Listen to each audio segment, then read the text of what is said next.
di restoran. Ada yang bilang katanya efek dari boykot. Sebenarnya restoran ini udah diumumin di Instagram Pizza Hut awal Desember kemarin. Udah ada 21 restoran yang dulunya bekas Pizza Hut. Pertanyaan besarnya apakah Pizza Hut bakal ganti nama jadi restoran gara-gara isu boykot? Sebenarnya Pizza Hut Indonesia itu klarifikasi kalau mereka enggak terafiliasi sama Israel. Tapi karena rumor boykot kemarin kencang banget, jadi mereka tetap impactnya. Lansir dari CNBC Indonesia, menurut laporan keuangan perusahaan per akhir September 2023, kerugian tersebut memuncak 9,74% dari periode yang sama tahun 2022 yang sebesar 35,49 miliar. Sebenarnya perusahaan ngawin brand Pizza Hut Indonesia sendiri nggak secara terang-terangan bilang soal pergantian nama restoran gara-gara isu boykot. Tapi kalau dilihat dari data laporan keuangan yang mereka mengalami kerugian, makanya lahirlah si restoran ini yang mengusung fight agency. Yang Pizza Hut tadinya identik sama restoran keluarga, kalau restoran ini lebih tempat kumpul atau tempat nongkrong. Soalnya yang di-highlight sama mereka bukan cuma pizza pasar doang, tapi mereka juga highlight kayak steak sama minuman kopi. Pizza Hut sekarang udah lagi baju juga, mereka bisa bagi banyak-banyaknya ya, karena itu tujuan mereka. Gua tahu sekarang masih brand gede di Indonesia yang memang terafiliasi sama Israel bakal gimana. Perlu diingat boykot itu udah jadi pilihan masing-masing. Lo gak bisa maksa orang buat ikutan boykot, dan lu juga gak bisa maksa orang buat open minded kalau pilihan mereka buat nge-boykot.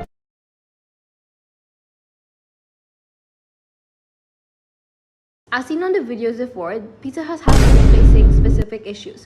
For example, the rising operating costs, which causes financial pressure. Increases in global fuel prices and raw material have placed pressure on supply chains, making daily operations more expensive and challenging to sustain profit margins. In Indonesia specifically, the main materials that have been increasing in cost are flour, cheese, and fuel, which contribute greatly to company spending.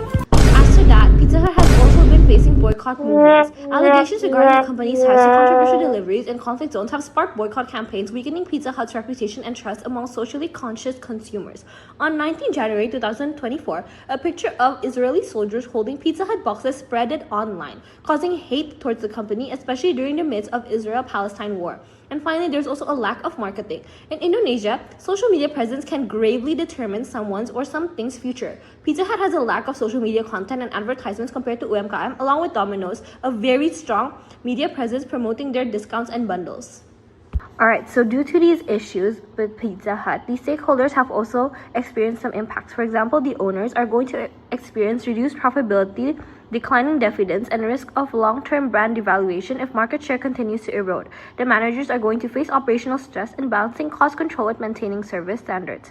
There are also pressure to innovate under financial constraints and deal with reputational challenges from boycotts. Then customers will of course lose confidence in the brand due to negative publicity, higher menu prices, and limited product innovation.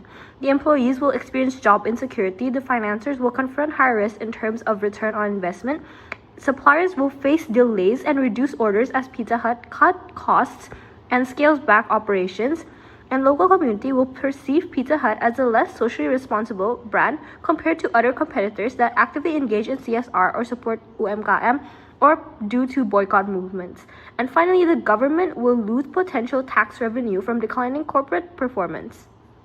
With that, Pizza Hut, we introduce to you the SHINE program, which stands for Strengthen Honesty and Nurturing Engagement, which consists of 3 main programs. The first one is GEM, which will solve the competitor issue, and then the second one is Ruby, which will solve the boycott issue, and the last one is Pearl, which will solve the lack of social media engagement. Alright, Pizza Hut, this will be the timeline implementation that your brand has to follow when carrying out this SHINE program.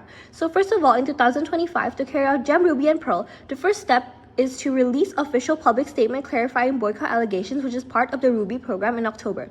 Then on November, you will do the first donation to Palestinian aid and push for media coverage, as this will fix the boycott issue and also is a part of the Ruby initiative. And then on December, you guys will do trend and social media research to carry out GEM and Pearl. And then by the start of the year, you guys will have a fresh start by starting to find influencer partnerships and sponsorships based on our research in January, optimizing brand presence in social media after regaining trust, and you guys will carry out Ruby again by doing the second donation to Palestinian aid because it is on a 3-month time frame.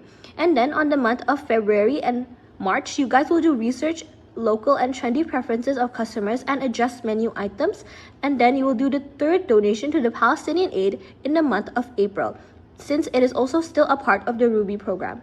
And then you will implement improvement of collaborative content on social media on April as well as a part of Pearl. Then on May, you will collaborate with UMKM or other brands to increase customer interest as a part of the GEM program. And then finally in June, you will adjust prices as a plan B if still needed to increase customers from the customer decline as follows on the problems that have been discussed before.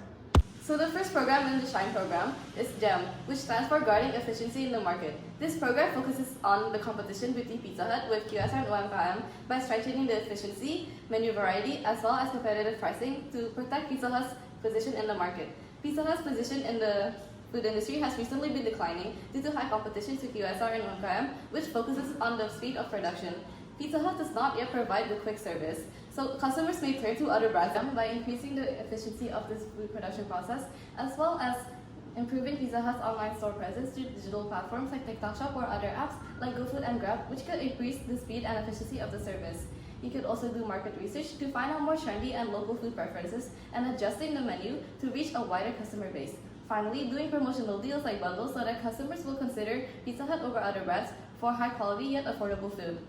Okay, Pizza Hut. So the second program that we propose to you guys is the RUBY program, which stands for Rebuilding Unity by Boycott Leading. So what exactly is this program for? So we all know that you guys have received allegations that you guys sent Pizza Hut donations or Pizza Hut deliveries to Israeli soldiers during the Palestinian war. However, that is just an allegation and a social media rumor. So we would like to clear that up since it is also what has been causing a sales decrease. So the first step is for you guys to make a clarification letter like this to be posted onto every social media platform that you guys have, for example, Instagram, TikTok, and etc.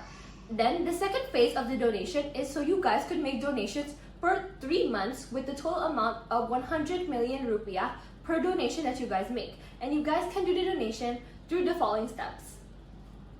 Alright, Pizza Hut, so this is the few ways you can donate. Firstly is to go to the World Food Program website hosted by the United Nations. This is the website name, and in this thing, you can see that as ceasefire takes hold, Gaza's bakeries fire up to fight hunger. And to this, you can donate for food and famine in Gaza. However, if you would like to donate for other causes, you can also donate here in the UNHCR, which is the UN Refugee Agency or the UN High Commissioner for Refugees. So this is how to donate. If you go to this website, Ways to Give, you can search it up, Ways to Give to Palestine UNHCR. You can press donate now, and you can immediately donate. Now back to the World Food Program.